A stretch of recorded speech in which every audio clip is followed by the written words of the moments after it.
امیر علیہ سنت دامت برکاتہم العالیہ اتنی بڑی عمر ہو گئی، کچھ ہی عرصے پہلے آپ نے کرسی پر نماز پڑھنا شروع کی، اور اس میں بھی آپ نے مفتی صاحب کو ڈائریکٹ ڈاکٹر سے بات کروائی، یعنی ڈاکٹر کی جو بھی ہدایات تھیں وہ مفتی صاحب سے بات مفتی صاحب کی میٹنگ کروائی، بلکہ آپ فون پہ بات چیت ہوئی کہ یہ کنڈیشن ہے. تو پھر اس کے بعد جب کہا مفتی صاحب نے کہا اس کنڈیشن کے اندر آپ نماز پڑھ سکتے ہیں، تو پھر نماز پڑھنا شروع کی، ورنہ اس سے پہلے شروع نہیں کی. ہم ظاہر ہے کہ بدگمانی تو نہیں کر سکتے کسی کے ساتھ، لیکن ہر ایک کو سوچنا ضرور چاہیے کہ آج کل واقعی بہت سے لوگوں کو یہ دیکھا ہے کہ تمام چیزیں ان کی ٹھیک چل رہی ہوتی ہیں، اور تھوڑا سا مشکل لگتا ہے ان کے معاملے کے اندر کہ یوں کرسی پر وہ بیٹھ جائیں.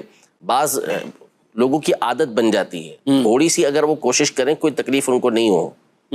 میرے سنت کے واقعات موجود ہیں، آپ نے کئی کو سمجھایا تو وہ واقعی پھر انہوں نے بعد میں کہا کہ آپ نے صحیح سمجھایا، ہمیں صحیح سمجھایا، ہم اب آرام سے کھڑے ہو کے بیٹھ کے نماز پڑھ رہے ہیں، کرسی پہ بیٹھنے کی ہمیں ضرورت ہی نہیں پڑی.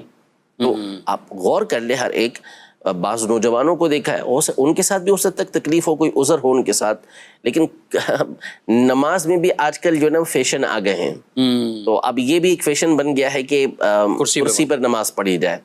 تو یہ نہیں ہونا چاہیے. بہرحال کوشش کیا بلکہ لازم ہے آپ اس کو دیکھیں گے کہ آپ واقعی شرعی معذور اس حوالے سے بنتے ہیں یا نہیں بنتے. اور اس میں بہتر طریقہ کار یہ ہے کہ نماز ایک اہم ترین فریضہ ہے اور اسلام کا بنیادی رکن ہے، اور نماز کے بغیر انسان کسی کام کا نہیں ہے، اللہ کی بندگی ہے، عبادت ہے. تو اس فریضے کو سمجھتے ہوئے ہر ایک اس بات کی اپنی ذمہ داری لے کہ وہ کسی نہ کسی مفتی اسلام سے اس اپنے مسئلے کے حوالے سے ڈسکس کر لے. اس کو ذرا سا بھی شبہ ہے تو جا کے بات کر لے کہ میری یہ کنڈیشن ہے، کیا میں اس صورت میں اس انداز میں نماز پڑھ سکتا ہوں. اب یہ چونکہ نماز ایک اہم چیز ہے، اکثریت تو ہماری نماز پڑھتی نہیں ہے، اور جو پڑھتی ہے وہ فارمیلٹی پوری کر رہی ہوتی ہے کہ اللہ قبول کرنے والا ہے. تو بھائی اللہ کو تو ہماری نماز کی سرے سے حاجت نہیں ہے.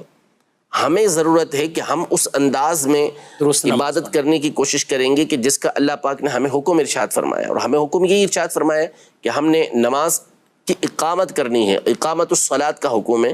اور اقامت الصلاۃ کا معنی ہی یہ ہوتا ہے، نماز قائم کرنے کا معنی یہ ہوتا ہے کہ نماز کو اس کے ظاہری اور باطنی آداب کے ساتھ جو طریقہ کار ہے اس کے ساتھ ہمیشہ ادا کرنا ہوتا ہے. دوستوں کو غلط فہمی یہ ہوتی ہے کہ وہ یہ سمجھتے ہیں کہ بیٹھ کر جو ہم نماز پڑھ رہے ہیں کرسی پر، یہ بیٹھ کر نماز پڑھنا ہے. ہم نے بھی بیٹھ کر الفاظ استعمال کیے، اصل میں یہ بیٹھ کر نماز پڑھنا نہیں، یہ اشاروں سے نماز پڑھنا.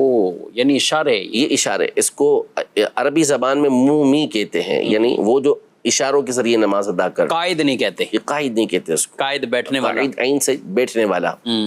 تو یہ جو شخص ہے یہ اشاروں سے نماز پڑھ رہا ہے. تو اب اشاروں سے جو نماز ہوتی ہے وہ سر کے اشاروں سے ہوتی ہے. ہمارے یہاں بہت سے لوگ ہاتھ کے اشاروں سے پڑھ رہے ہوتے ہیں.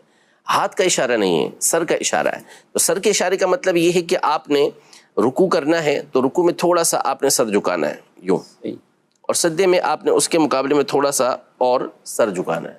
یہ اصل آپ کا اشاروں سے نماز پڑھنا. بعض لوگ جو نا وہ بیٹھتے ہیں تو یوں رکوع میں ہوتے ہیں اور پھر ساتھ میں ہاتھوں کو یوں آگے کر کے سجدہ کافی زیادہ جھک بھی رہے، جھک جا رہے. تو یہ نہیں ہے طریقہ کار. اشارہ جو ہے وہ پھر سر کے ذریعے ہوگا، اسی سے آپ نے اشارہ کرنا ہے.